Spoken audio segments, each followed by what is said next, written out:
24. Nakikita pagbukan ninyo. Sige po ako sa inyo, mas malaki yung Biblia ko kaysa yung nakapaging Biblia. Sabi po sa Genesis 2:24 ay iyan ang dahilan kung bakit iiwan ng lalaki ang kanyang ama at ang kanyang ina at pipisan siya sa kanyang asawa at sila ay magiging isang naman. So, pansinin niyo po yung binanggit na yun, ano?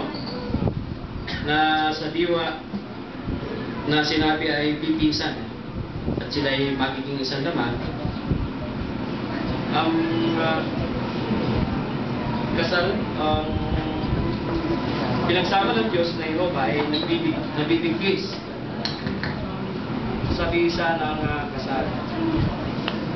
At bilang mag-asawa na, nagiging kapupunan sa bawat isa ang isa't